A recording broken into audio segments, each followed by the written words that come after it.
Grounded 2 just got its first massive update. I'm going to go over all the details there, what we're seeing overall. We'll look at some real world performance. That also includes quality of life changes, bug fixes, multiplayer, building and UI, as well as some ending dev notes. On top of everything else, we'll look at some of the community sentiment and feedback so far. We got a ton to talk about. What's up world, Shelby here back with another video. You're checking out all things Grounded 2. Okay, so first up, yes, Grounded 2 finally did get its brand new patch, and this one was that big update and not a hotfix like we had previously. This is considered patch 1.2, and as I mentioned already, has a host of new changes. And the patch notes themselves are actually decently long, so I'm going to break those down and categorize them for you to make them a little bit more easy to read. Where first up here we do have those quality of life changes and community features. One of the main ones here is that acorn tops were now guaranteed drops. It was quite frustrating. Sometimes you would just get the shell and you wouldn't actually get the top. They actually seem to have a decently low drop rate. From my testing, it seemed to be around 25%. Now, of course, it's 100%. They do mention that the Steam crossplay flow has now been created properly, so no more needing to download the Xbox service or Xbox app.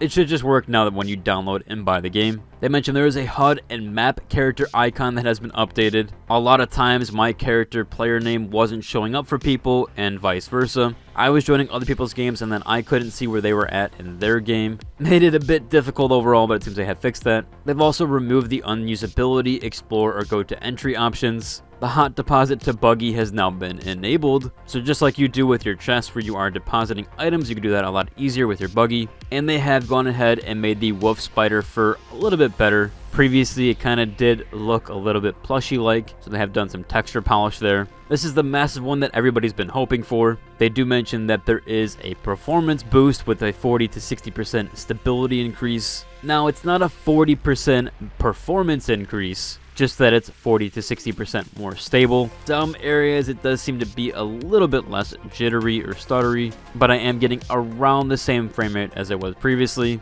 I will go over some of the feedback here from the community, but to just go through it, they fixed the orc bee spawn being stuck, the orc creatures not returning post-pull. They have shared world saves that will no longer disappear. They fixed crash from photo mode and multiplayer. Clients that were falling through the map have now been fixed, with the sizzle debuff no longer persisting after reload. They've also fixed a soft lock during the post-might battle. Essentially, you'd have to reload or close your game. And park terrain collisions loading issue has been resolved as well. This does also include a plethora of multiplayer fixes like desyncs, key bindings, waiting for other bug, the founder pack, gear skins now display correctly depending on what client you're on, and the Omni tool client interaction issues have been fixed. They did some building stuff here. I know a few of you were having issues with building items. There was one that prevented building on dirt piles. That has now been changed so you can do so. The S key bug has been fixed in build mode. Decorations can be placed on walls with furniture. They've corrected some UI scaling and keybinds. The tooltips and icons and 3D previews have been polished there so you can see those a little bit better. And the human food buff icon has been fixed. Not exactly sure what it was before. On top of everything else, of course, with this update, they do have some mount fixes here. You can now summon your buggy from farther away. They don't signify the exact distance here, but it does seem to be a decent farther. The red ant buggy is no longer hostile. Seems like sometimes they were becoming hostile to your own teammates or even to you. There was also an issue with controllers and not being able to mount on their buggies. This one is quite massive. They prevented eggs from vanishing or turning invisible. So the eggs that you had to bring back from the anthill to make the first buggy, those were apparently despawning on occasion. They also no longer take gas damage. I know that was one of the ones that people were complaining about. And they have improved the summoning logic with no more terrain spawns. So spawning under the map, I've seen a few posts like that, or even causing issues with doorways. Moving on here, they had some park zone fixes. This one included a lot of the enemy things and things inside that area itself. The Scorpion AI was fixed for the Icicle event. Floating map markers, raw science orbs are now easier to spot. Some soft locking issues in teleportation. Bees will now sleep properly at night. And even a patched collision and geometry issues. They've now closed off access to some unfinished areas. Went over that in my previous video. There were some areas that you could actually get to that showed off some unfinished stuff. I'll still showcase some of the imagery for that in this one, where you can see outside of the park we have frisbee area, even like a little picnic side. Obviously a lot of the map is still unfinished, and even upon visiting that area there's still like a lot of stuff that isn't made, or at least it's just like open terrain. On top of that, this also did include some combat fixes. Wolf spider armor no longer auto venoms daggers, So a bit of a debuff there with that one. Seems it did make the daggers too strong depending on which ones you had. There was a dirty water bug with infinite sick debuff being removed, which seems pretty funny. You basically had to eliminate yourself. Thrown weapons now land properly, and the elimination timer is now visible to clients, meaning that it's not just for the server host to see when you're going to respawn, you can also see it yourself. On top of this, pretty cool, they had some creative mode changes. The handy net now works as intended,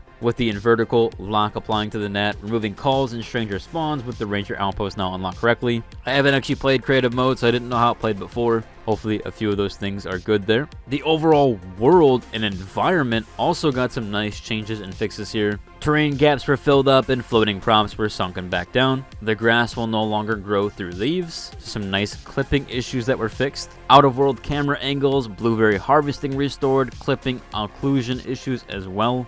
And they also did mention that spiders will no longer fall through webs. Hopefully they can eventually fix the flying spiders. Of course, they did a few audio things here, like with SFX, fixing Pete's voice, stopping the scab scanner from looping too long, and the ice cart ambient audio was restored. There was additionally some localization and art fixes like Italian and Spanish had their translations fixed. They updated textures, clipping on the teen characters, with armor accessories now fitting properly, and photo mode pose bug being corrected. There was an ending statement here, again, other than what they had. They said that the devs will continue performance and stability improvements. As I mentioned, the performance improvements today were not to increase your frame rate, it was just to help with stability. They are still working on optimization and soft locks, and they do want you to report issues to Obsidian. Yeah, something isn't being utilized correctly, which does seem to be like the community sentiment so far. I was always super nervous when they didn't add DLSS or talk about adding DLSS or even FSR. Kind of surprised they don't have either of those in there yet. Though the game does have something called TSR where you can lower the resolution, and then Epic Games TSR will kick in. But TSR is still super system heavy, and it does still look pretty bad, so I wouldn't recommend using it unless you absolutely have to. There's also a few posts that I'll go over very quickly that do talk about the new patch. This person here says that update 0.12 actually made things worse for them. Now this one does pertain to the Xbox Series X right now. Now they're still quoting that the performance fixes up to 60%, but again, this is just for stability. This did not increase performance, or at least the performance of the frame rate. It was just the stability overall. But this actually does pertain, as I said, to an Xbox, so that could be the issue too. They do mention that the FPS drops as low as 15 frames per second, with some huge stutters happening when they do turn the camera. I haven't noticed that as of yet. In fact, it's actually been pretty good and stability-wise there for me. It does feel like I don't dip as low into the 50s. Kind of insane that I even get 50 FPS in a game like this. Even Cyberpunk or Indiana Jones with path tracing, I still don't go to 50 FPS. So pretty ridiculous that it's happening with a game like Grounded,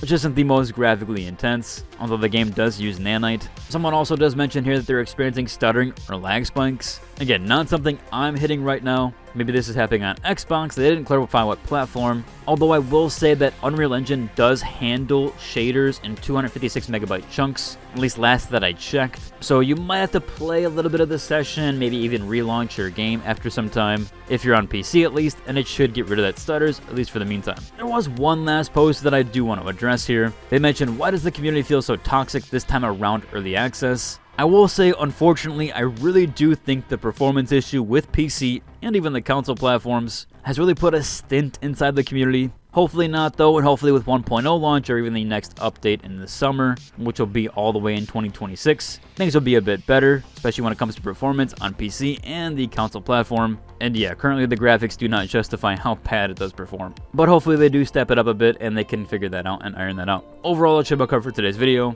If you enjoyed it, like, subscribe, and until the next one. Deuce.